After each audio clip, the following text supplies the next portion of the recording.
Tafofobia, como proposto em 1891 pelo psiquiatra italiano Enrico Morselli, é o medo ou aversão pela ideia de ser enterrado vivo. Essa nomenclatura oficial surgiu por causa do surto de casos no século XIX. É preciso tomar muito cuidado para não cair na pegadinha de aceitar como fobia qualquer coisa que tenha esse sufixo. 10 fobias mais curiosas. Número 7. Araquibutirofobia. Medo de pasta de amendoim presa no céu da boca. Ah, vai tomar no cu. Eu vou fazer um vídeo sobre isso em breve. O que importa aqui é que a tafofobia é caracterizada pela infelicidade e a incapacidade de socializar, temendo que qualquer atividade lhe cause um estado onde seria erroneamente considerado morto, e assim, esquecido a 7 palmos, ainda com vida. Acredita-se que o fenômeno tenha tido esse crescimento devido ao sucesso da literatura gótica no século XVIII. Escritores como Edgar Allan Poe, Anne Radcliffe, John Galt, Mary Shelley, etc., trataram em suas obras a tensão de confundir o vivo com o não vivo. Os contos góticos revolucionaram a literatura porque eram extremamente focados não apenas no que o personagem fazia ou enfrentava, mas como ele se sentia enquanto o fazia. Poe, por exemplo, tem um conto justamente sobre isso.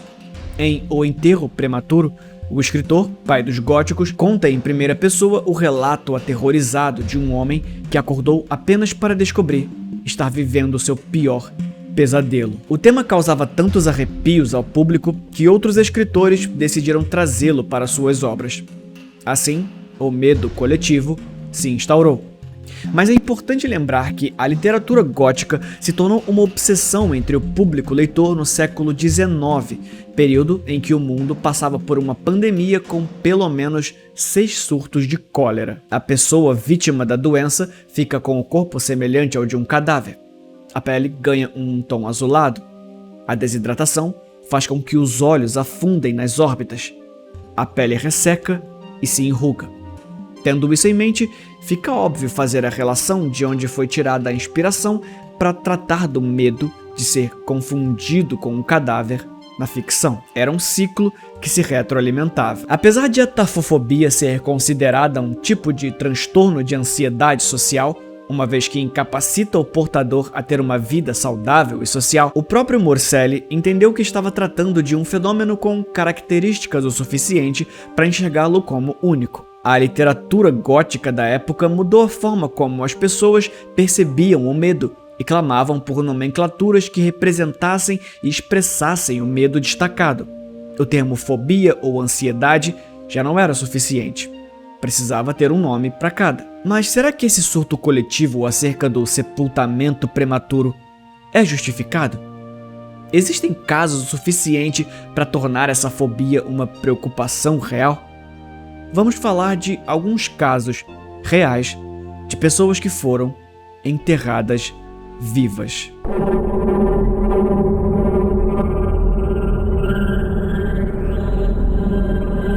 Janeiro de 1891, Kentucky, Estados Unidos. Octavia Smith Hatcher perdeu seu filho de 2 anos. A mulher foi tomada por uma depressão profunda, causada pelo luto. Em pouco tempo, Octavia ficou doente. Febres, dor de cabeça, dor nas juntas, coceira pelo corpo. Rapidamente, ela entrou em coma e foi declarada como morta em 2 de maio daquele ano.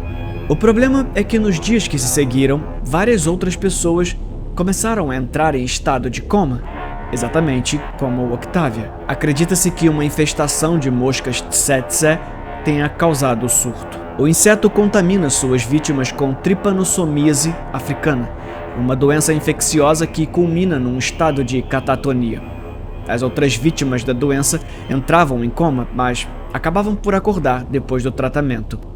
Assim, seu marido, Jacob, correu para desenterrar sua amada, na esperança de que ela ainda estivesse viva. Os dedos de Octavia estavam em carne viva, todas as unhas quebradas. A tampa do caixão estava ensanguentada por ter sido arranhada de dentro para fora. Seu rosto, eternamente escarificado com o pavor de olhos arregalados. Seu marido, James, viveu seus dias recluso, já que a morte de Octavia foi o gatilho para que desenvolvesse a tafofobia. Julho de 1893, Pensilvânia, Estados Unidos. Um fazendeiro chamado Charles Boger, com o coração em pedaços, enterrou sua esposa após uma morte inesperada e misteriosa. Algum tempo depois, um amigo do casal avisou Charles que existia a possibilidade de sua esposa não ter morrido de verdade.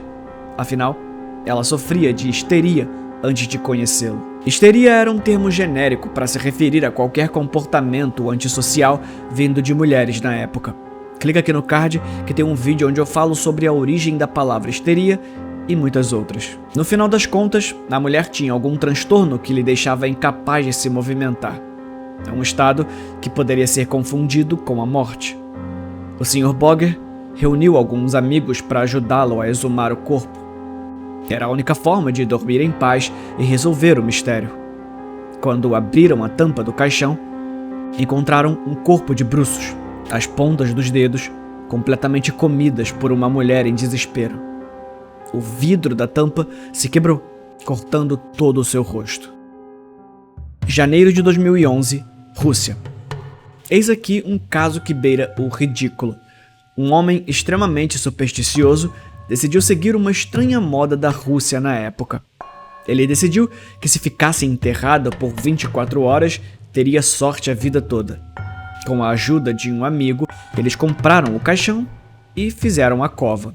Dentro do seu novo lar, ele deixou apenas uma garrafa de água, um celular e um cano para que entrasse ar.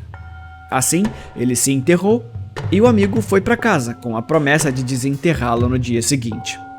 O homem e seu amigo só não contavam com uma coisa: uma chuva noturna tapou a saída de ar e o homem morreu sufocado. Maio 2014, cidade de Fez, Marrocos. Depois de conversar online por meses com o rapaz, Mina El Houari decidiu fazer uma viagem para conhecê-lo pessoalmente. Assim que chegou no hotel em Marrocos, os dois se conheceram e passaram uma linda manhã juntos pela cidade. Pelo menos até o momento em que a moça entrou em colapso e caiu desacordada na casa de seu par romântico. Com medo de ser punido pela morte da moça, o homem decidiu que o melhor seria se livrar daquele problema e enterrá-la em seu quintal. Acontece que Mina era diabética e, devido ao desequilíbrio de glicose em seu sangue, entrou em coma hipoglicêmico. Alguns dias após o seu desaparecimento, a família de Mina viajou para o Marrocos e uma busca se iniciou. Não demorou muito para que a investigação levasse até a casa onde encontraram uma roupa suja de lama e uma pá usada recentemente. A perícia confirmou que Mina estava viva quando foi enterrada. Ela morreu de asfixia. Enfim, desde que o medo de um enterro prematuro se tornou uma preocupação coletiva, várias pessoas dedicaram suas vidas para evitar esse tipo de ocorrência.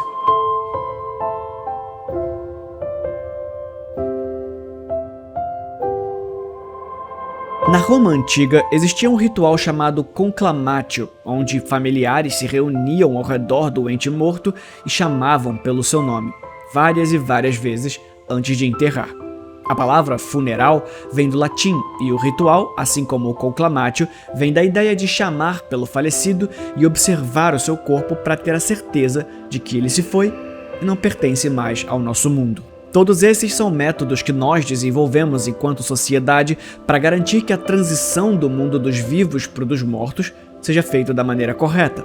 O escritor Hans Christian Andersen, por exemplo, andava sempre com um cartão no bolso escrito "Eu não estou morto de verdade", apenas por precaução, e pediu que cortassem suas artérias antes de ser enterrado. Desses métodos, um dos meus favoritos é a mensagem da morte.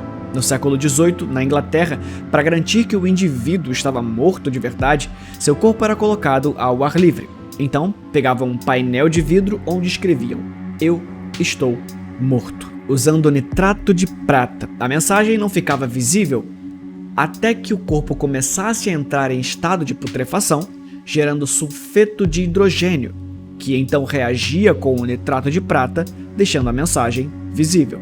Mas se qualquer um desses testes falhassem, ou o azarado optasse por ignorá-los, deveria haver algum jeito do enterrado de se comunicar de volta com o mundo dos vivos para avisar que tinham cometido um erro. Foi assim que surgiram os caixões de segurança. Vários modelos foram patenteados, mas quase todos possuem uma fórmula semelhante. Uma tubulação que garantia que oxigênio chegasse até a parte interior do caixão e um pequeno sino. Assim, quando aquele que foi dado como morto por engano acordasse, poderia tocar o sino, avisando que ainda estava vivo. A lenda de Sarah O'Bannon conta que um coveiro se deparou com uma dessas sinetas tocando.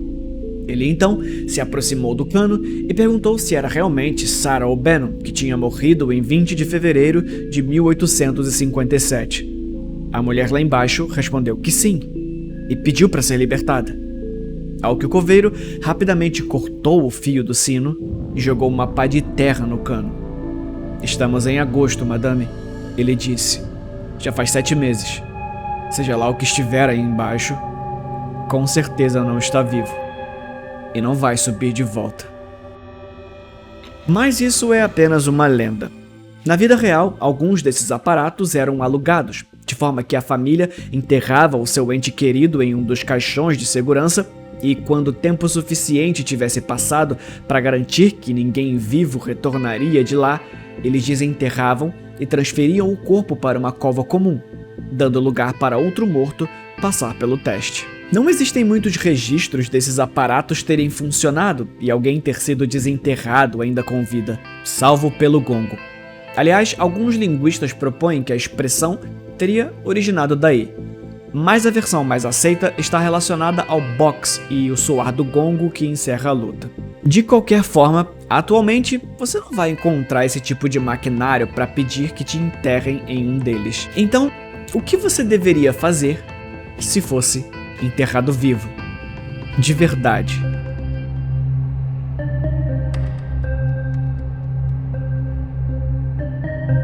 Se você for enterrado vivo, além do medo que pode te causar uma parada cardíaca e finalizar o serviço, você vai ter alguns elementos que podem te matar de fato. A desidratação, já que o ambiente fechado fará você suar e lá embaixo você não vai ter nenhum líquido para repor.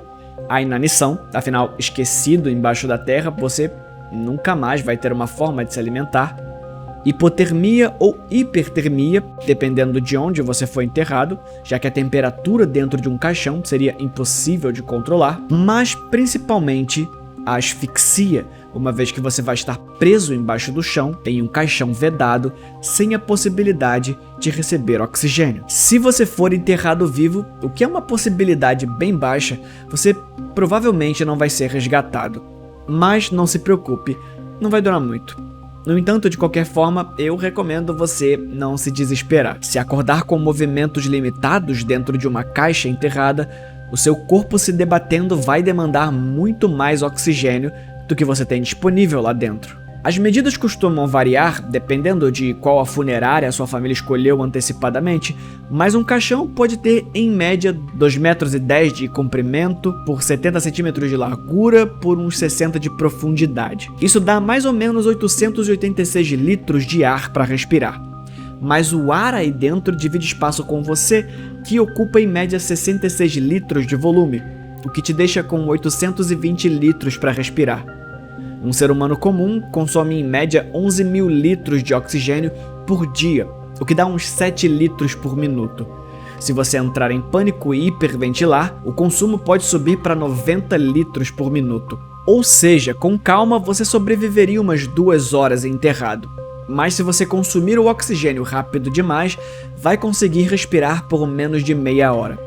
De qualquer forma, não se preocupe, você não vai sentir a própria morte. Isso porque, enquanto respira, os seus pulmões fazem o trabalho de transformar o oxigênio dentro do caixão em gás carbônico. A sensação de sufocar não seria nada agradável, mas pelo menos o seu tormento acabaria rápido. Dentro dessas 2 horas, você teria que pensar rápido. Tente cruzar os braços no peito e puxe a sua camisa até o pescoço. A ideia é puxar o tecido até a cabeça e cobri-la. Em seguida, dê um nó na ponta. Seu objetivo é quebrar a tampa, e se você conseguir, não vai querer terra entrando no seu olho, boca e narinas. Você pode tentar quebrar a tampa do caixão com os joelhos, mas abrir um buraco ali não vai te ajudar. Você vai precisar forçar a tampa no ponto mais próximo da sua cabeça que conseguir. Se você tiver aprendido com o mestre Pai Mei a performar o soco de 1 polegada para conseguir quebrar a tampa com as próprias mãos, ótimo. Mas provavelmente esse não é o caso. Então, tudo o que você precisa fazer é danificar a madeira. Assim, o próprio peso da terra vai te ajudar, forçando a tampa para baixo. Se você conseguir, a terra vai correr para dentro do caixão e começar a enchê-lo. Você precisa usar todo o esforço que puder para empurrar a terra na direção dos seus pés. Faça movimentos ondulares com o corpo para conseguir acessar o buraco que se abriu. Se você ainda está vivo, isso significa que foi enterrado recentemente, dentro daquele prazo de 2 horas. Essa é a sua vantagem. A terra ainda está mexida, o que torna muito mais fácil de cavar. E então, como você pode ter percebido, se você se encontrar nessa situação de ter sido enterrado vivo, não tem muito o que fazer. Você pode tentar todo esse método, mas a realidade é que você provavelmente não vai conseguir. O espaço limitado do caixão te impediria de tirar a camisa, o mais de 1 metro de terra em cima de você faria o peso suficiente para te imobilizar e sufocar, o esforço para tentar escapar faria o oxigênio se esgotar bem mais rápido, enfim. Uma vez que você acordou em um caixão, já era. Você vai ver um monte desses vídeos e posts explicando como sair de um caixão, mas a realidade é que nenhum deles seria de muita serventia. O pessoal produz esse tipo de conteúdo porque mexe com o medo primitivo humano, e saber uma possibilidade de escapatória de algo tão terrível é ótimo. No final das contas, não é tão diferente da nossa busca por curas milagrosas para males terríveis. Todos nós somos iguais nisso. A gente tem medo e busca formas de nos defender. Às vezes, escolher acreditar que tem solução é o bastante para diminuir a ansiedade causada por pensar no assunto. Mas se eu posso dar 2 conselhos, são: A. Se você acordar e perceber que foi enterrado vivo, grite e esperneie o quanto puder para o seu oxigênio acabar mais rápido e você sofrer por menos tempo. E B. Não se preocupa com essa ideia não, porque estatisticamente você ganharia na Mega Sena da virada antes de ser enterrado vivo. O número de pessoas que passaram por essa situação é tão ínfimo que você sequer vai encontrar as estatísticas disso. Para que você seja confundido com um cadáver enterrado vivo, seria necessário uma porção de erros médicos que a ciência hoje não nos permite cometer. Talvez por isso a tafofobia seja um fenômeno pouco visto hoje em dia, dando lugar para o medo de ter os seus órgãos roubados. É a vida sendo tirada de você ainda vivo. Aliás, é provável que isso explique também a origem desse medo.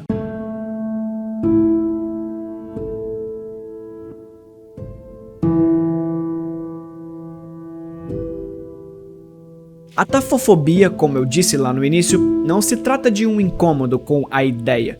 Eu, com certeza, não gostaria de ser enterrado vivo. Só que isso não é uma fobia. Para ser caracterizado como tal, é preciso que o pensamento a respeito atrapalhe a capacidade de socializar do indivíduo. Os sentidos, visão, audição, tato, etc., são os estímulos que o nosso cérebro recebe e interpreta para dar sentido à nossa existência. A privação desses sentidos, com certeza, coloca temor nas veias do mais corajoso. A ideia de não podermos externar a nossa existência enquanto o mundo segue sem nós. O rito do funeral surge como um enfrentamento dessa ideia. É a confrontação com a morte e ida daquele que morreu. Alguns anos depois de Enrico Morselli criar o diagnóstico da tafofobia, Freud, sim, ele de novo, escreveu Totem e Tabu, alguns pontos de concordância entre a vida mental dos selvagens e dos neuróticos. Nele, o psicanalista sugere que a tafofobia teria origem no unheimlich de fazer o vivo passar erroneamente para o mundo dos mortos. Quando morremos, é puramente um processo químico e biológico chegando ao seu fim e voltando para a parte da reciclagem da matéria. Mas sob uma ótica animista, temos uma essência espiritual. Nossa consciência é independente do corpo e o usa apenas como receptáculo temporário. Assim, a morte seria apenas uma ponte entre 2 formas de existência distintas. Temos medo de sermos enterrados vivos pelo mesmo motivo que temos medo de fantasmas ou zumbis. Os mortos ficam para trás, em um mundo no passado. O nosso mundo e o deles jamais poderia entrar em contato. Por isso, talvez a literatura gótica tenha encontrado no enterro prematuro uma de suas temáticas mais instigantes. Como no conto mais famoso de Edgar Allan Poe sobre o tema, nos é revelado o paradoxo que é a tafofobia. Pelo medo de ser tido como morto erroneamente, o protagonista deixa de viver. É o medo da morte que o quase mata. O indivíduo que não vive já está morto. Muito obrigado por assistir até aqui. Caso você seja novo e não conheça esse canal, essa daqui é a nossa Sexta Maldita. Toda sexta-feira, um documentário desses dissertando sobre algo assustador. Na semana passada falamos sobre um padre serial killer. Qual você acha que será o tema da próxima sexta? Enquanto isso, todo domingo e terça-feira tem um vídeo bizarro para você aqui. Então, não se esquece de se inscrever no canal, ativar o sininho, dar like nos vídeos e todo aquele ritual que o YouTube exige para continuar te enviando os meus vídeos. Falou? Fui!